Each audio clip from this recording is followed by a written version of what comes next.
गीता अध्याय 5 का 18वां श्लोक भगवान कह रहे हैं, विद्या विनय संपन्ने ब्राह्मणे गविहस्तिनी शून्यचैव स्वपाके च पंडिता समदर्शिनः। पंडिता समदर्शिनः, पंडित लोग समदर्शी होते हैं। पंडित लोग समान दृष्टि से देखते हैं।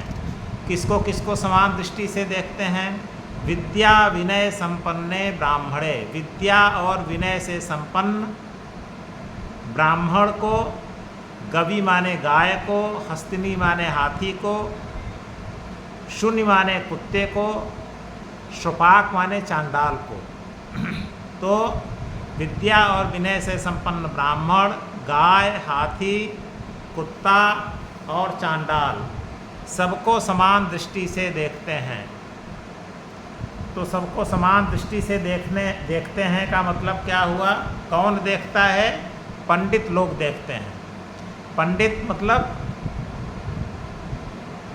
जो ज्ञानी लोग हैं, और ज्ञानी का मतलब जिनका अज्ञान समाप्त हो गया है। जिनका अज्ञान समाप्त हो गया है उन्हीं को ज्ञान की प्राप्ति होती है। अज्ञान क्या है? यह समस्त संसार, यह समस्त जड़ जगत जिसमें मनुष्य चेतन जगत को छोड़ करके रमा रहता है, या मनुष्य अपने को जड़ जगत ही मानता है, अपने को मन बुद्धि इंद्रिय संसार मानता है और मान करके उसी में सुखी होता है, उसी में दुखी होता है। वास्तव में यह सब अज्ञान है।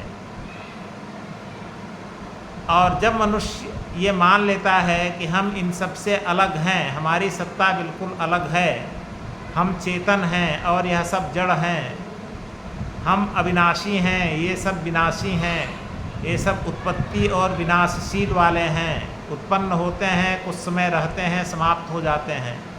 तो यह जो उत्पन्न होने वाला समाप्त होने वाला जगत है, यह सब जड़ जगत है। इसमें यह चेतन जगत से बिल्कुल भिन्न है। यही ज्ञान है। तो जिसको यह ज्ञान हो जाता है, इसका मतलब जिसको भगवान का ज्ञान हो जाता है, परमात्मा का ज्ञान हो जाता है, अपने चेतना का ज्ञान हो जाता है, ऐसा व्यक्ति व्यवहार कैसे करता है, जगत में कैसे रहता है? तो जगत में वह सम दृष्टि से रहता है, सबको समान दृष्टि से देखता है, वह सब में एक ही आत्मा देखता है। विद्या और विनय से संपन्न, बहुत विद्यावान, बहुत ज्ञानी कोई ब्राह्मण है, उसमें बहुत विनम्रता भी है। जाहिर है ऐसा कोई ब्राह्मण होगा तो उसकी बड़ी ही प्रतिष्ठा होती है संसार में, जिसमें विद्या भी हो और विनय भी हो। गाय, हाथी, कुत्ता और चांडाल, इसमें अगर देखा जाए तो अब कुत्ते को तो कोई महत्व तो नहीं देता है, चांडाल तो सबसे नीचे वाला वर्ण माना जाता है। तो व्यवहार जगत में तो इनमें समानता नहीं होती है, लेकिन ज्ञानी इन सब में एक ही परम तत्व को देखता है।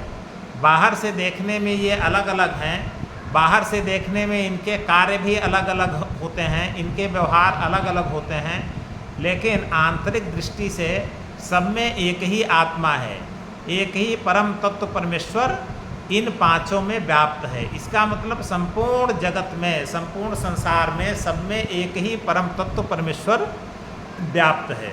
बाहर से देखने में हमें भिन्नता मालूम होती है, लेकिन आंतरिक दृष्टि से सब अभिन्न हैं, सब आंतरिक दृष्टि से एक ही हैं।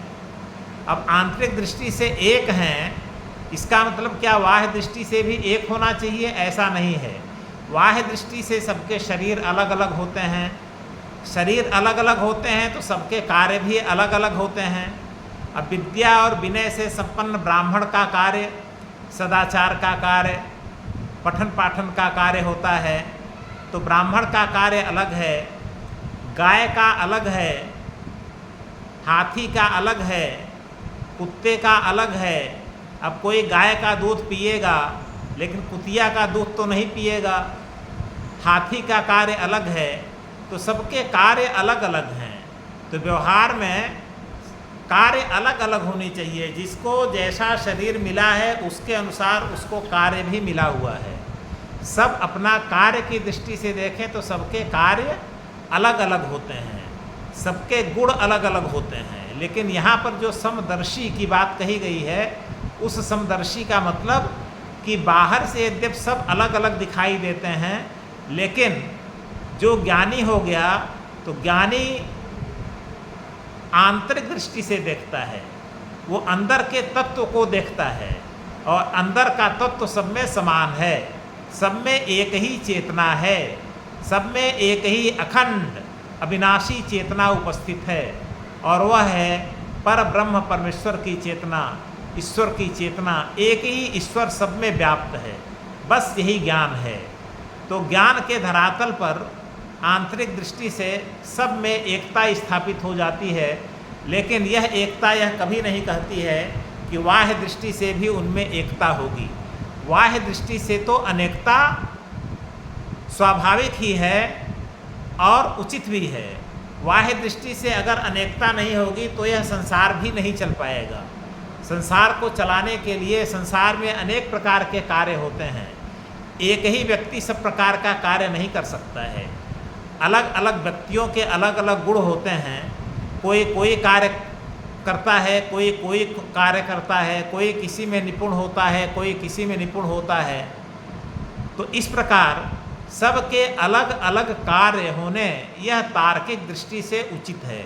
जहाँ तक समानता की बात आती है वह आंतरिक दृष्टि से है कि अंदर से सब समान हैं, अंदर में एक ही आत्मा है, अंदर में एक ही परम पिता परमेश्वर हैं। तो विद्या विनय संपन्ने ब्राह्मणे गविहस्तिनी शून्यचैव स्वपाके च पंडिता समदर्शिनः। इस श्लोक का यही तात्पर्य है।